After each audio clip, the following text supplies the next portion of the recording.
Presidente, na situação que o país vive e com a mudança da lei eleitoral, importante eventos como esse. O evento tem como principal objeto trazer a discussão com a sociedade, com os pré-candidatos, com os candidatos, com o eleitor, com o cidadão, que ele é aberto, ele não tem um público específico, o público é toda a sociedade, é bastante aberta, no sentido de difundir, discutir e debater as normas eleitorais do ponto de vista da ética, do ponto de vista de uma diretriz, de uma eleição com lisura, com legitimidade, que se possa buscar efetivamente um candidato que possa disputar de forma limpa, de forma equânime com os demais competidores, uma disputa justa para poder assumir um cargo público que venha a realizar os sonhos da sociedade, os sonhos do cidadão. O MAP realizou já em algumas cidades, vai realizar agora a próxima cidade é Simões Filho, Vitória da Conquista, Barreira, Ceabra e Feira de Santana, além de ter realizado em Eunápolis e aqui em Itabunas. Como foi a avaliação para a escolha dessas 7 cidades? Nós procuramos a densidade dos municípios que circundam as cidades polo, não é? Então não houve um critério geográfico ou político, mas sim as cidades que mais se centralizam e de redor dela tem o maior número de municípios e que tem uma distância de no máximo 200 quilômetros entre a cidade realizadora do evento e as cidades mais próximas, visando com isso aproximar o máximo do evento as pessoas, os pré-candidatos, os candidatos, os líderes políticos, no sentido de debater a matéria. Esse foi o critério utilizado. Na sua avaliação, os eventos que já foram realizados ajudou a conscientizar os políticos e também os eleitores? Sim, nós notamos que durante as palestras, durante a discussão dos temas e ao seu término, há uma certa mudança de pensar, há uma certa mudança de semblante na própria fisionomia da pessoa. Uns com uma ideia de complexidade, né, ver a dimensão, né, do que é realizar uma democracia em um processo eleitoral para se garantir a igualdade e a lisura do pleito, e outros, por às vezes, não estar se achando adequadamente equipado, com equipe ou com profissionalismo capaz de realizar a sua campanha. Então, está dando para entender a norma, a discussão, o debate, está dando para levar a eles que é necessário profissionar, ter equipes, para que ele possa fazer uma campanha em condições de uma disputa honesta, de levar a proposta dele aos cidadãos, aos eleitores. No caso das contas, nós sabemos que são os tribunais de contas. Na Bahia nós temos TCM para os municípios, temos o TCE para os estados, ou para o estado, e também para julgamento das contas de convênios dos municípios. Então nós temos competências, né, de tribunais diferentes na Bahia, porque temos, né, em alguns estados, a exemplo da Bahia, o Tribunal de Contas dos municípios. Então, vamos lá. Salvo se houver sido suspensa ou anulada pelo Poder Judiciário para as eleições que se realizem nos 8 anos seguintes, contados a partir da data da decisão, aplicando-se o disposto no inciso 2 do artigo 71 da Constituição Federal. Vamos lá. Requisitos para que configure na elegibilidade da rejeição de contas. Decisão de órgão competente tem que ser do TCM em contas anuais ou em decisão de denúncia sobre denúncia, né, feita por vereador ou qualquer cidadão durante a gestão do gestor, ou por decisão, né, de um termo de ocorrência lavrado pela inspetoria regional sobre atos da gestão. Então, é preciso que as contas anuais ou qualquer desses dois fenômenos da fiscalização e auditoria do Tribunal de Contas tenha ocorrido. E para que isso e que, tendo ocorrido, tenha esses requisitos. Decisão de órgão competente, TCE ou TCM, decisão irrecorrível no âmbito administrativo, então não cabe a mais recurso ali daquele julgamento, né? Desaprovação devido à irregularidade insanável, ou seja, aquela irregularidade não é meramente formal, ela caiu num campo da insanabilidade, impossível sanar, né? Vício praticado por ato doloso de improbidade administrativa, o juiz vai aferir durante o pedido de registro de candidatura, e inexistência de suspensão ou anulação da decisão pelo Poder Judiciário. Então, são 5, né, requisitos que devem estar presentes no caso de uma rejeição de contas para que se configure a inelegibilidade do candidato. Vamos ver se eu tenho mais alguma coisa aí sobre esse tema, no próximo slide, para eu poder fazer um comentário. Muito bem. Eu trouxe ali diferenciação de contas de governo e de gestão. É aquela questão que nós estamos discutindo. O ministro Henrique Alves da Silva, do TSE, em acordo publicado em 28 de 8 de 2014, me parece que diz respeito até ao município de Itabuna, salvo engano de memória, não é? Diz respeito ao município de Itabuna, nesse caso. Não é? Então, teve outra? Do TSE? Depois você me fala se está dentro do que eu pensei, que ontem eu não vi ainda. Mas está na mesma linha? Vamos discutir. Vamos lá. Vamos lá. Então, o TSE, né, resolveu acolher, eu não me lembro o autor da obra, que trata desse assunto, contas de governo e contas de gestão. Tem um autor de uma obra de direito financeiro, né, que trata desse assunto, eu não me lembro o nome desse autor, mas é uma matéria muito interessante. Ele disserta sobre essa questão, o que é uma coisa e o que é outra coisa. E o TSE entendeu, está entendendo isso até ontem, porque eu não vi essa decisão que você está falando, de ontem, né? Então é coisa nova.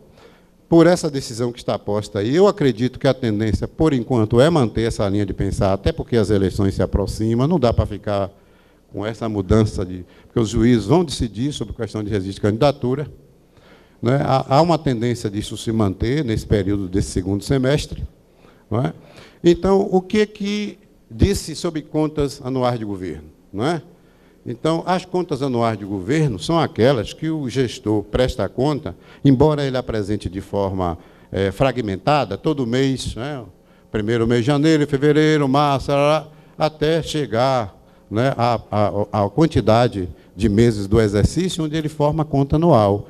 E ali ele trata da gestão orçamentária, né, ele trata dos índices constitucionais de saúde, educação, né, trata, enfim, de todas as questões relativas à prestação de contas anual. Ele não trata de um fragmento das contas do gestor.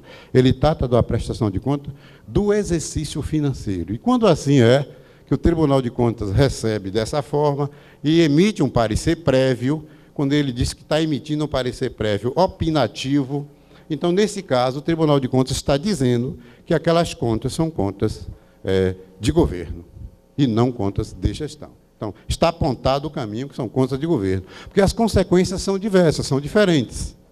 Nas contas de governo, né, se restabeleceu uma decisão anterior do próprio TSE.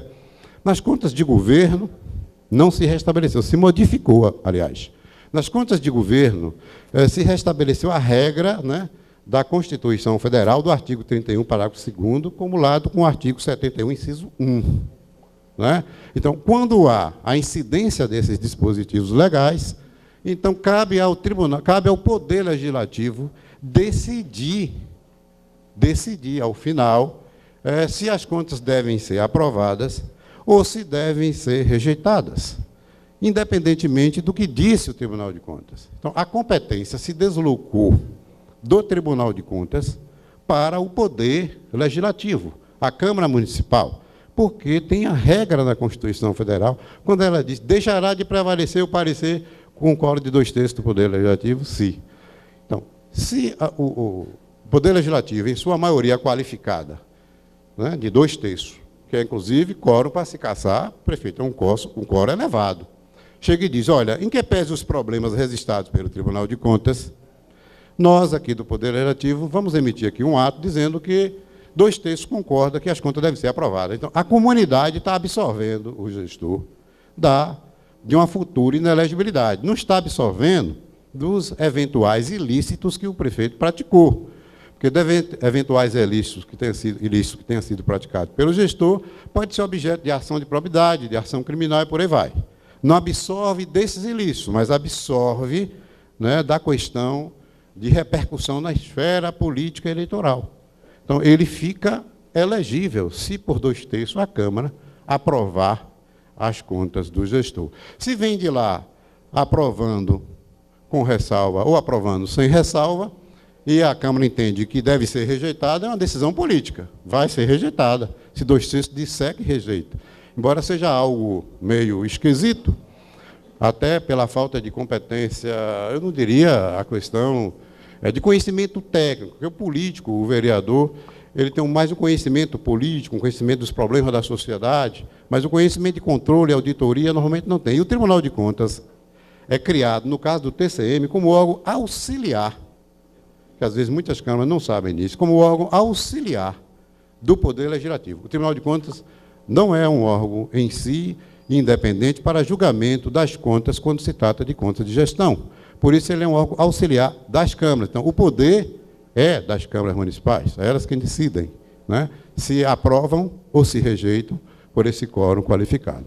Porém, se durante o exercício financeiro, esse aí é que é o problema. Os gestores, normalmente, se preocupam muito com a prestação de contas anual. Muito. Mas eles devem se preocupar não só com essa, mas também com aquelas que são objeto de convênios, ou com aquelas que são objeto de termo de ocorrência das inspetorias, ou de denúncia, né, do cidadão ou do próprio vereador no exercício de sua fiscalização.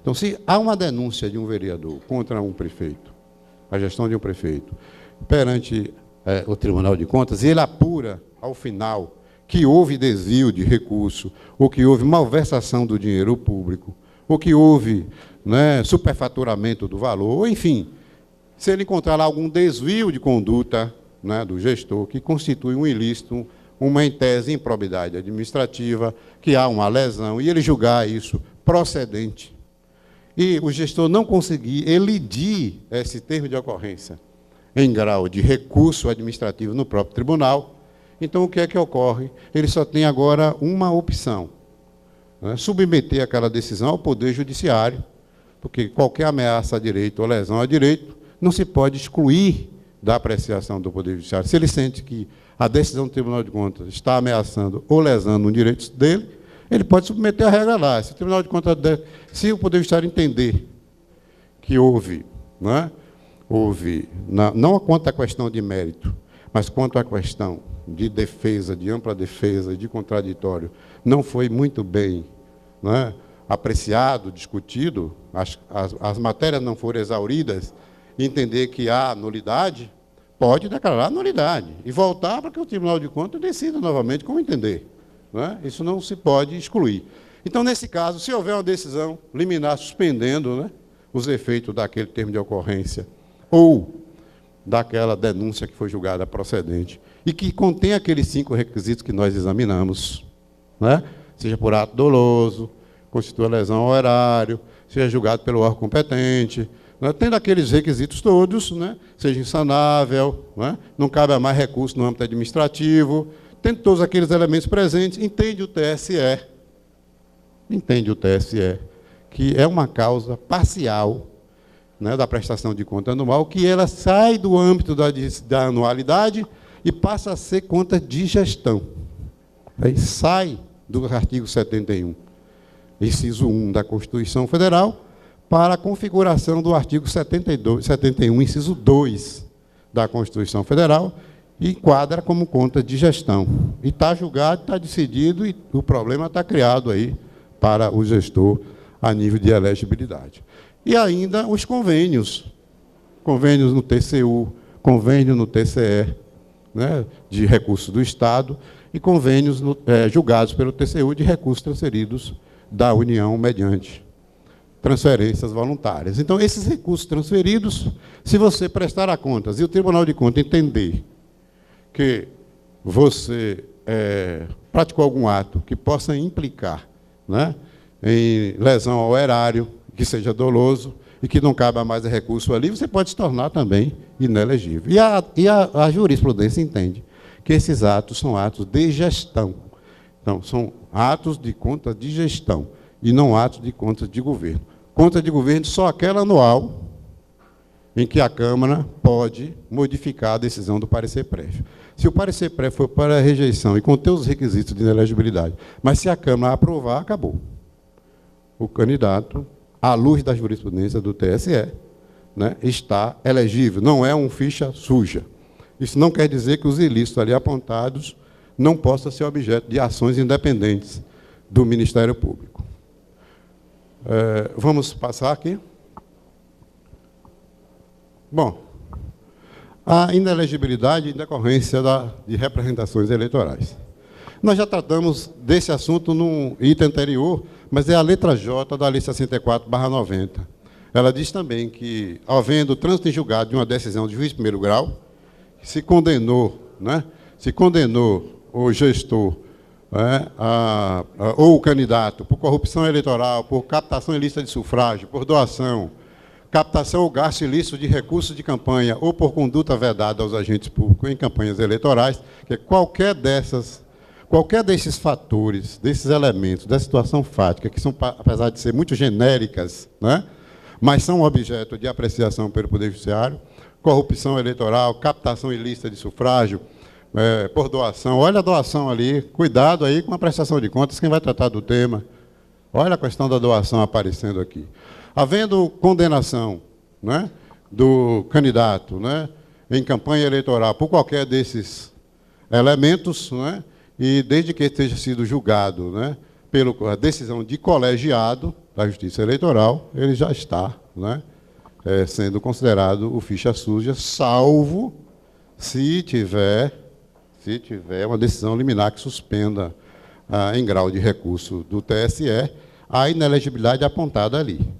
Se ele, quando propor o recurso, disser, olha, eu estou recorrendo, mas o direito é plausível a meu favor, o direito está em meu favor, eu tenho a fumaça do direito, eu tenho o perigo da demora, isso vai atingir minha esfera política, eu preciso, como esse recurso, eu estou demonstrando que ele tem possibilidade de ser provido, aceito, então eu peço que me dê uma cautelar suspendendo essa inelegibilidade. Então, se também ele não fizer naquele momento, tem o TSE dizendo que pode fazer de forma autônoma, né, através de cautelar. Né? Isso é o que tem ocorrido. Né?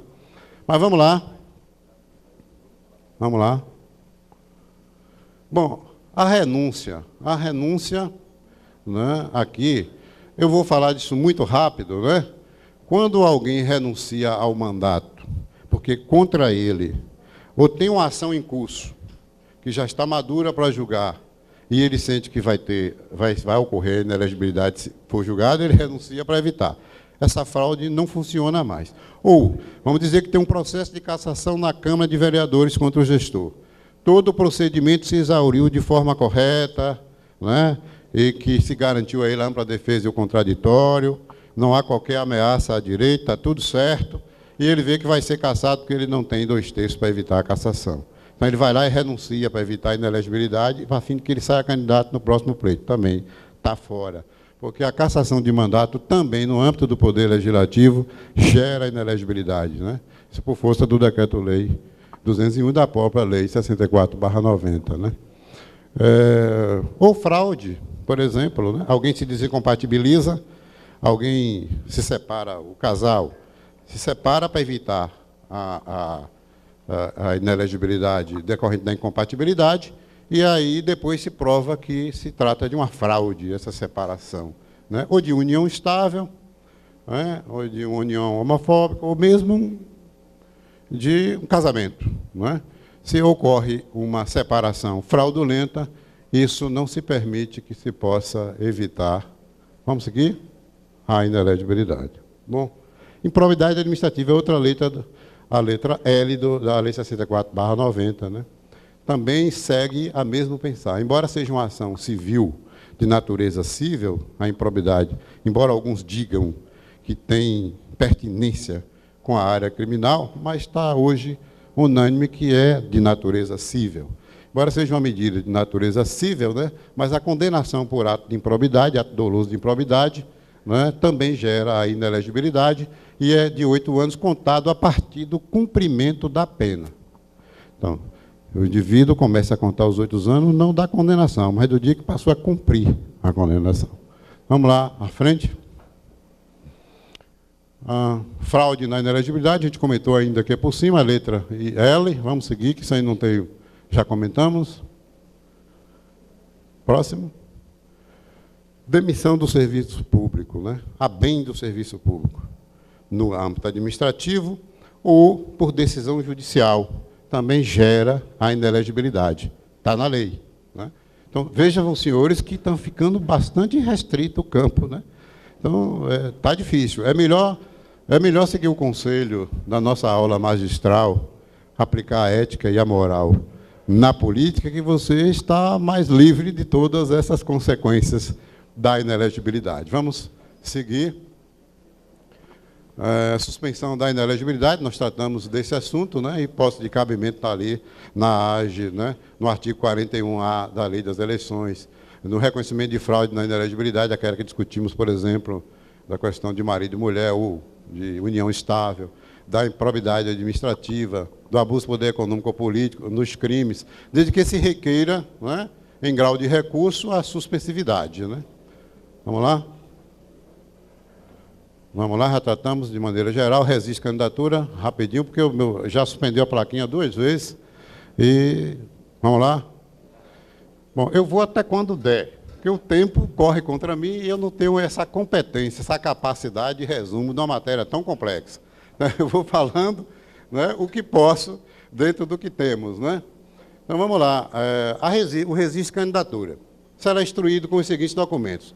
Eu não vou ter que tratar de cada um desses documentos, porque isso está na lei, os senhores vão seguir, isso não demanda complexidade. É certo que a ausência de qualquer desses documentos, né, que isso é aquilo que a doutrina chama de registrabilidade, e a justiça chama de documentos essenciais ao registro da candidatura, está posto aqui no artigo 11, né, parágrafo 1º, da Lei das Eleições. Então, se você, candidato, tem que seguir aí esse checklist, vamos passar ao próximo, tem que seguir esse checklist para que você possa ter deferido o seu registro de candidatura. Então, embora não seja uma inelegibilidade, mas impede o seu registro por falta de documentos essenciais ao deferimento do registro, né? Bom, prazo final e fatal, já foi dito aqui, até as 19 horas do dia 15 de agosto de 2016, né? Bom, a exceção, né, nós colocamos ali, o partido ou coligação não requereu o registro de seus candidatos. Eles poderão fazê-lo no prazo de 48 horas. Tem que ter muito cuidado. A Justiça Eleitoral, ela, nessa questão, durante o período das eleições, os prazos são contínuos e peremptórios. Então, para os senhores advogados e representantes de partidos, tomem muito cuidado. As decisões, as deliberações são fixadas no átrio do fórum e correm por hora. Isso não é brincadeira. Não adianta fazer de conta que é candidato, tem que ser candidato com estrutura. Tem que ter advogado, no mínimo um advogado, no mínimo um contador, para a questão das prestações de contas. Tem que ter, no mínimo, outro advogado para questões judiciais, do patrocínio das causas judiciais, e ficou até melhor agora, viu, para os advogados. Essa despesa de patrocínio de causas judiciais não entra na prestação de contas.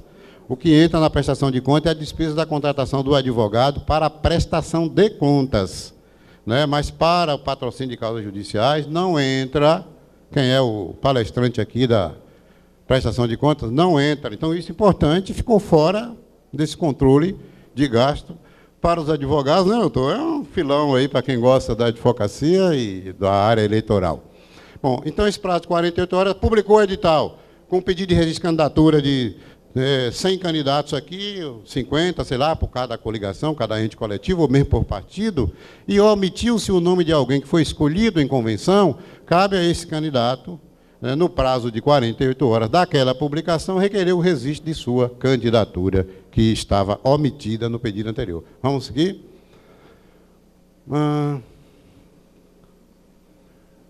Isso aí já teve, já falou? Vamos seguir? A questão de número de vagas para a Câmara, aí também já deve ter alguém falado, vamos seguir. Reserva de vagas por sexo, também alguém já está no tema de coligações, já passou. Registro de candidatos, a substituição de candidatos. Isso aí é interessante, né? Que não forem respeitados os limites mínimos. A questão, por exemplo, do sexo, é lembrar que a substituição de candidato pode ocorrer, mas se algum partido ou coligação for fazer substituição de candidato, no curso do período, né, eleitoral, há de observar também essa questão das cotas para cada sexo, né, de 30% e de 70%, de acordo com o gênero. Então, se não for observado, dá problema. Pode haver indeferimento do pedido de substituição, que deve haver também observância desse percentual. Vamos lá. Procedimento para o registro. Já falamos do DRAP. Vamos lá. Procedimento para o registro. Já falamos, vamos lá. Regra de julgamento. Bom, regra de julgamento. O juiz, em um mesmo processo de registro de candidatura, decide, né, por 4, pode decidir por 4 situações. Né? Então, vamos lá. Pode decidir pelo registro da candidatura, vai ter que decidir no mesmo processo a impugnação de registro, se houver, né, a notícia de inelegibilidade e as questões relativas à homonímia. Vejam, né, que um registro de candidatura, um pedido de registro, ele concentra uma série de atos, de modo que o juiz, ao decidir, né, pelo deferimento ou pelo indeferimento, poderá, nessa avaliação deste processo de pedido de registro, apreciar, né, esses 4 elementos. Né? Além disso, nós temos que verificar que há uma unicidade de chapa de prefeito e vice-prefeito. Se há o princípio da unicidade imperando sobre a chapa de prefeito e vice-prefeito, o juiz, ao decidir sobre o registro da candidatura, né, fará, evidentemente, uma avaliação de qual é o candidato que tem problema, se é o vice ou se é o prefeito, o candidato a prefeito, e vai indicar, evidentemente, qual o ponto que restringe ou que impede o deferimento do seu registro, para que possa o órgão partidário fazer a substituição, se for o caso, né, daquele que não atendeu os requisitos. Então, e se não fizer no prazo dado pelo juiz, vai ser efetivamente indeferido, né, o registro de candidatura. Ou, se for indeferido o registro da candidatura, o candidato, por sua conta e risco, né, vai fazer o seu recurso eleitoral, prazo de 3 dias, né, e ele vai prosseguir como candidato, né, exatamente por conta e risco. Se o TRE modificar a decisão e deferir, ótimo. Se não, a situação vai ficando difícil, mas continua tendo o efeito suspensivo da decisão, né, tanto no primeiro grau como no segundo grau, até a decisão final no TSE. Então, o TSE é quem vai decidir, se houver recurso até lá, ao final, se ele deve ter ou não o registro da candidatura deferido. Vejam, senhores, que isso é uma situação de muita incerteza, de muita intranquilidade. Então, o investimento de uma campanha não é pequeno, né? O trabalho desenvolvido pelos militantes, pelas pessoas que acreditam naquela candidatura. Então, é uma série de interesses, né, da cidade envolvido naquele processo eleitoral. E daqui, de repente, o indivíduo tem a candidatura indeferida. Então, tem que repensar, como disse o doutor Glaucio, antes de escolher o candidato, tem que repensar bem, refletir bem, se efetivamente vale a pena uma candidatura com esses problemas, porque poderá, ao final, e se for eleito e for indeferida a candidatura, os votos deles não têm valor, né? Os votos dele não são contabilizados, ele não poderá assumir, e se ele tiver eleito, né, com mais de 50% dos votos, efetivamente vai ter que ter nova eleição. Veja a complicação que gera, né? Então, era melhor que não se permitisse, né, do ponto de vista legal, mas tem que garantir ampla defesa, tem que se garantir o contraditório, tem que se garantir o direito de revisão e recurso. Não tem jeito, é o sistema brasileiro. Bom, o que mais eu poderia trazer aqui à baila dessa discussão? Vamos lá, que aqui eu já falei um pouco sobre o assunto.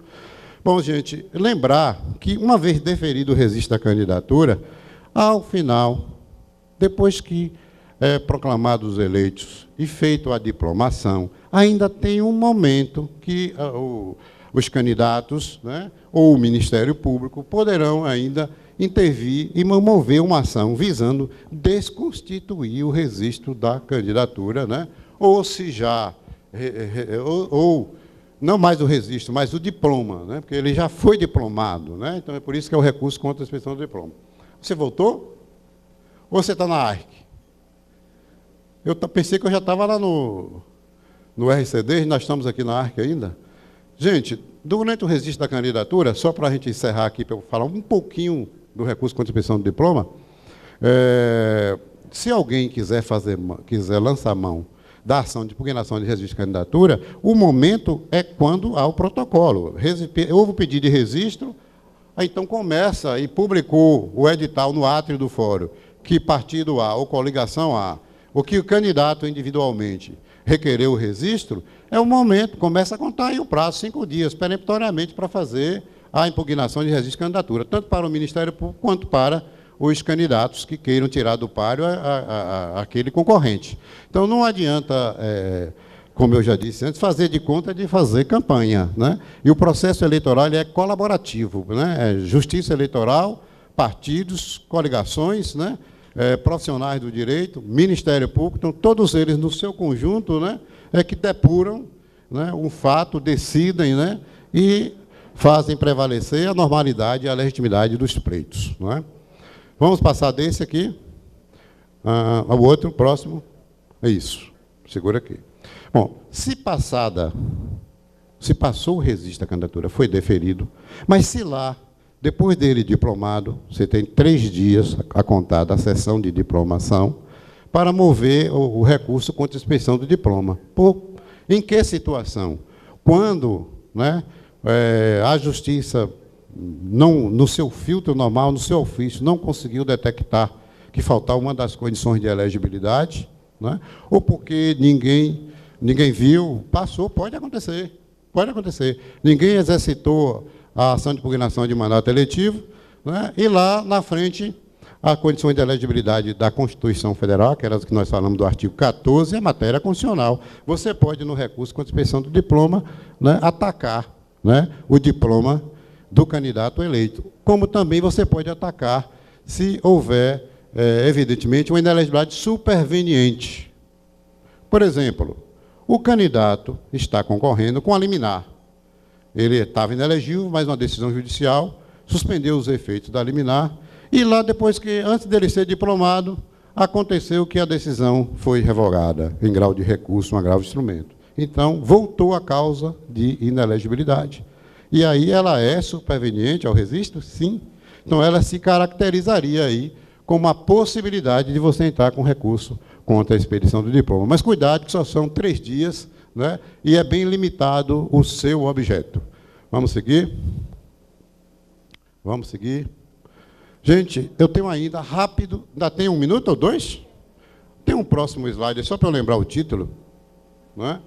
Isso, olha, mais preocupação para o Ministério Público e para os advogados do que mesmo para a magistratura, né? Mas é só para lembrar, não é isso não, é ilícitos eleitorais. Né? É só para lembrar a todos os senhores que a justiça não existe só para receber lixo, né? Existe para receber pedido ou requerimento, pelo menos plausível. Se você enche a justiça de requerimento de representações judiciais sem nenhum fundamento, ou sem base legal de sustentação, só vai tumultuar e vai dificultar e piorar os nossos serviços. Então, deve ser feito um exame prévio mínimo. O Ministério Público tem essa preocupação, e nós, advogados, devemos ter também. Fazer um exame prévio mínimo das condições de uma futura procedência da medida. Não é? Esse exame prévio é um exame rápido. Daí porque deve-se observar, vamos lá rapidinho no próximo, deve-se observar, não é, nas ações, né, nas representações judiciais, isso aqui vou passar rapidinho, segura aqui, né, segura aqui. Então você vê, por exemplo, né, se você não vai tratar de um fato de corrupção eleitoral, ou, por exemplo, da hipótese do artigo 41A, compra de voto, né?